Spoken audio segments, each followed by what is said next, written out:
meltdown. The Elon Musk and Donald Trump alliance has gone up in flames, total and utter flames. A public meltdown unlike anything the country has ever seen. Elon Musk, just in the past 2 hours, calling for Donald Trump's impeachment and saying Trump's name is in the so-called Epstein files, saying, bookmark this one. At the same time, Trump is threatening to cancel all of Musk's government contracts. And Musk's responding, oh, make my day. The whole world watching as this back and forth played out. It only started around noon Eastern time when Trump finally broke his silence over Musk's very clear attacks on what Trump insists on calling his big, beautiful bill. You know, Elon's upset because we took the EV mandate. Look, Elon and I had a great relationship. I don't know if we're well anymore, but I'm very disappointed in Elon. I've helped Elon a lot. I don't know what it is. It's sort of Trump derangement syndrome. Oh, he's accusing him of TDS, talking about how they had a great relationship. But that was tame. That was how it all started, because it was just the beginning. So the world's richest man starts replying to the world's most powerful man almost in real time. So this is how it went. Okay, here's Trump at 12:06 p.m. I'm very disappointed because Elon knew the inner workings of this bill better than almost anybody sitting here, better than you people. He knew everything about it. At 12:25 p.m., Musk posts, false. This bill was never shown to me, even once, and was passed in the dead of night so fast that almost no one in Congress could even read it. And that was the first thing. Then they started fighting over whether Trump would have actually even won the election if it weren't for Musk. Here's Trump at 12:05 p.m. Eastern. Elon endorsed me very strongly. He actually went up in campaign for me. I think I would have won. Susie would say I would have won Pennsylvania easily anyway, even if the governor ran, the real governor, not the governor from Minnesota. Referring to Shapiro. And Elon replies at 12:46, quote, without me, Trump would have lost the election. Dems would control the House and the Republicans would be 51-49 in the Senate. Such ingratitude, which clearly upset Trump, who posted that he actually fired Musk. Elon was wearing thin. I asked him to leave. I took away his EV mandate that forced everyone to buy electric cars that nobody else wanted, and he just went crazy. Musk's reply 11 minutes later, an obvious lie. So sad. Well, on this, Elon has a point. It is worth remembering that Trump and Musk were so close that, remember, it was like, where's J.D. Vance, right? That it was Trump and the number two was Musk. And look at this first joint interview he gave. It was with Musk, not with J.D. Vance. I think he was in Munich when this happened. In fact, when Musk's Tesla shares started plunging because buyers shunned him, they shunned him because of his role as Trump's number two. And so Trump actually at the time, remember when he went out and he did the big giant car ad for Tesla while standing in the driveway of the White House?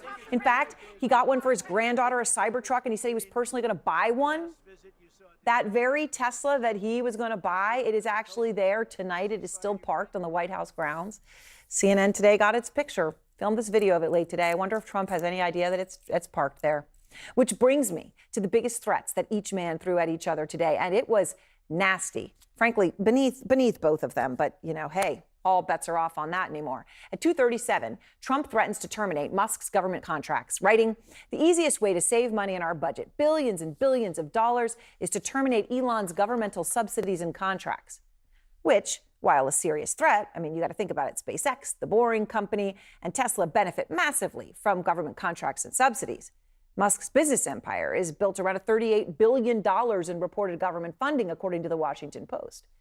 But to get rid of all those is also a unique threat. Because without Musk, well, I mean, what happens to those astronauts on the ISS? I mean, remember the astronauts who waited 9 months because only Musk's Dragon capsule could bring them back home?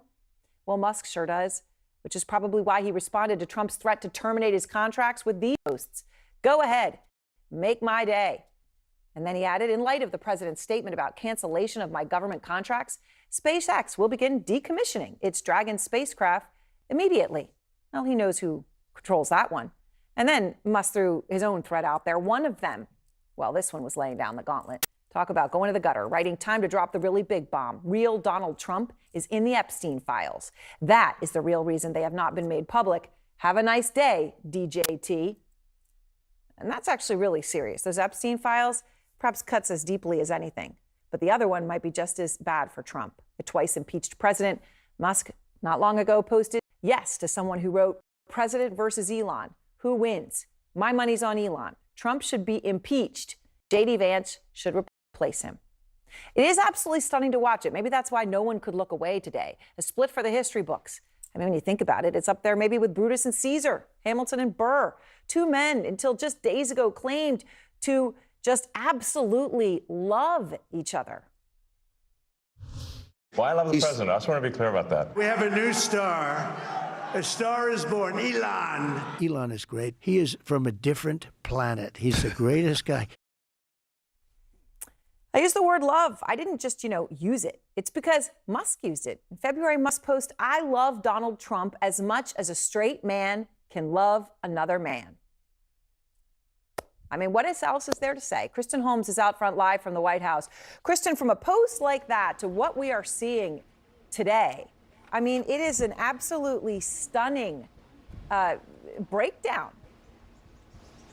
Yeah, and Aaron, I mean, we talked to a number of White House officials who really tried to downplay it, saying we've been through this before, but there really is no way to not acknowledge the fact that they haven't been through this exactly before, because we're talking about two of the most powerful men in the world. And a breakup like this, and so publicly and so personally, is one that they haven't seen in the same manner. Now, we are told that White House officials met behind closed doors at one point, discussed how they were going to react, and the directive from the top, and the top, of course, is President Trump, is to just keep focused on the quote-unquote big, beautiful bill. I mean, the thing we have to remember here is that this is Donald Trump's legacy. So all this talk about how personal it's getting, actually hitting the bill itself is as personal as it gets for Donald Trump. He also hit him at one point saying these tariffs are going to sink the economy into another recession. That was Elon Musk after Donald Trump.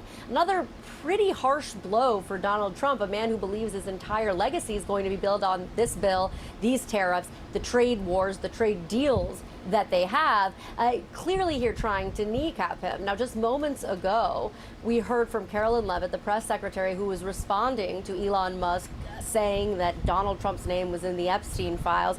And this is what she said. She said, "This is an unfortunate episode from Elon, who is unhappy with the one big, beautiful bill because it does not include the policies he wanted. The president is focused on passing this historic piece of legislation and making our country great again." Obviously, there again, Aaron, the directive from the top, keep it focused on the bill. Right.